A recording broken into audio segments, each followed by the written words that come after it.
Next, I want to talk about liens. I want to explain to you what a lien is and the importance of knowing how to file a lien or to do a lien lookup.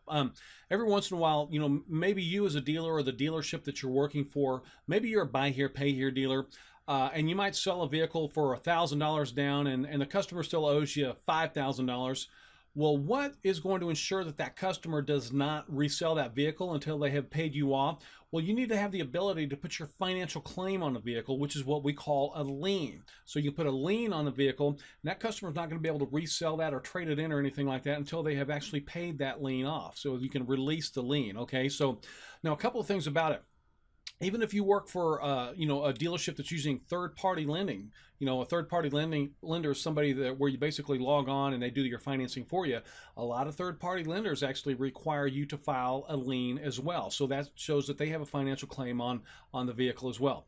Now, not only are you going to be putting a lien on a vehicle that's being financed through your dealership or possibly through a third-party lender, you need to make sure when somebody is giving you a trade-in, when they're bringing a trade-in in, or maybe you're buying a vehicle from an individual, you need to be able to have the ability to do what we call a lien lookup. And that's going to show that they don't owe any money on it. It's going to show that it wasn't stolen and things like that, okay? So you're going to be able to do this through the Department of Revenue's Notice of Lien Lookup System. Now, there's two things you can do with this system. Number one, you can do a lien lookup. So you'll be able to make sure that the person trading a vehicle in, or maybe you're purchasing a vehicle from somebody, and that's going to ensure that they haven't stolen it or have any money that's being owed on it. So you can do a lien lookup to make sure there's no liens on it, and you can literally file the lien. So you can do one of two things. Now, using this system, and the system is optional, by the way, but I'm going to highly recommend that you use it, especially if you're ever taking trade-ins or buying vehicles from individuals. The system is not free. And what the state's going to do, the Department of Revenue, they're going to charge you $2.50 every time you put a lien on a vehicle. And then they charge, it's like 3 cents every time you do a lien lookup. So they don't want to send you an invoice. They do not want to allow you to use a credit card. So what you're going to have to do is fill out this form right here. It's called Notice of Lien Application Form 5017. Now with this form, you're going to put your business contact information in there, but you need to also have some type of routing number and account number for a business or checking account. That way, every single time that you use this system, the state's going to be able to either deduct that $2.50 out if you file the lien, or that 3 cents out if you are doing a lien lookup. So you have to send this in with a voided check or deposit slip, and don't forget to put your correct routing number and your account number for your business checking account or savings account, however you do it.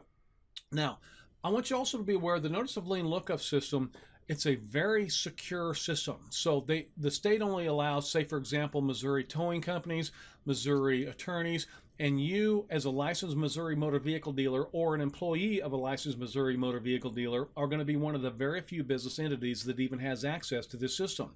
So you're going to have to apply for what we call a security access code number that you can see right there on your screen.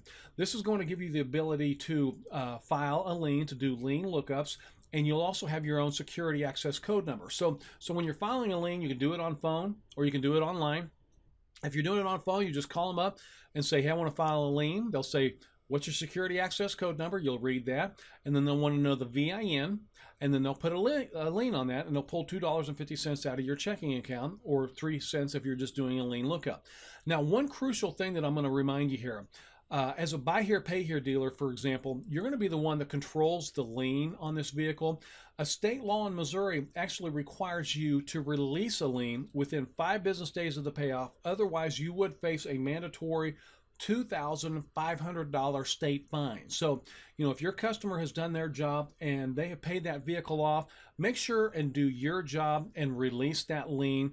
Otherwise, you would face a $2,500 fine. So there's some links for you right there. You can log on to the link system at dors.mo.gov/DMV/NOL, and then it'll take you straight to your login page. Once you've got your security access code number, you can log on and do this online. At the present time, you can only release a lien via phone. They might be changing that system here pretty soon, but you want to stay in contact with them if you have questions.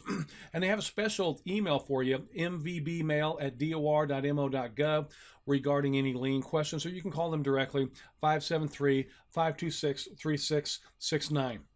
Now, the Department of Revenue also has a great, excuse me, they've got a great resource page for you there on their website as well. So make sure that you, I also recommend if you're doing buy here, pay here, always seek further legal advice after this course because there are a whole other level of legal ramifications and requirements if you are going to be a buy here, pay here dealer. It is absolutely imperative that you get legal and tax advice if you are going to operate a buy here, pay here dealership. Also, the state wants you to be aware of odometers. And before we talk about odometers, I want to explain to you what an odometer discrepancy is. An odometer discrepancy is an incorrect odometer. Okay, it's an incorrect odometer.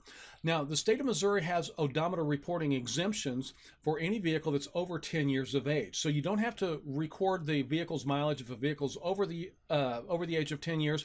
However, you do if it's a discrepancy. So if it's an incorrect odometer, you do have to record that information. And I want to give you an example of this. Let's say, for example, you're buying that 1970, Monte Carlo from somebody, and they tell you they've replaced the odometer, and they might say something like this. They might say, well, the old odometer had 80,000 miles on it, and it quit working, and we replaced it with a new odometer that reads 30,000 miles. Well, we call that an odometer discrepancy. So what you'll want to do on the back of the title, you're going to want to check the little box that says mileage may not be actual, and that's going to show that the mileage is incorrect. And you're also going to need to fill out this form that I'm going to show you right here called an odometer statement of explanation. It's form 1545. And you can download this on the modealer.com website. If you do have what we call a discrepancy, that's an incorrect odometer, you want to make a couple of copies of this. The state wants you to actually staple one copy directly to the title. So no matter where that title's going, there's going to be a statement of explanation on there stating that the mileage is not actual. So make sure that you record that. Make sure that you fill out an odometer statement of explanation on any vehicle when you suspect the odometer reading is incorrect. Now, every once in a while, you're probably going to be buying a vehicle as well, and it may only have 5 digits on the odometer. And let's say, for example, it's reading 23,000 miles on the odometer, but it only has 5 digits, and you suspect the odometer has rolled over. Well, in that scenario, on the back of that title, they want you to check the little box that says mileage may exceed mechanical limits. Okay, when you check mileage may exceed mechanical limits, that ensures the state that you think that the odometer has actually rolled over. Okay, so if it says 23,000 miles, but you're pretty sure that the true vehicle reading would be 123,000, 223,000, maybe 323,000, but there's only 5 digits on the odometer, you want to ensure that you check the box on the back of that title that says mileage may exceed mechanical limits. Mileage may exceed mechanical limits means you think the odometer has actually rolled over. Now on the screen there, the state also wants you to be aware that here in Missouri, we recognize 3 different types of odometer fraud, and you need to be very aware of these, okay? The first type of fraud in Missouri is called odometer fraud in the first degree. If you ever install a device on a vehicle that makes it read the incorrect mileage, that's illegal. And up till a couple of years ago, you could get on Amazon and order what they called an odometer rip. And you could install this on a vehicle, and you go out and drive 1,000 miles, but only 2 or 3 miles would show up. And then you want to sell the vehicle, you could just take the rip off and the odometer would start functioning correctly again. Well, the legislature said no way, and they created odometer fraud in the first degree. If you ever install a device on a vehicle that makes it read an incorrect mileage, that's odometer fraud in the first degree. That is a misdemeanor. Now, this next one here gets a little bit more serious. Odometer fraud in the second degree.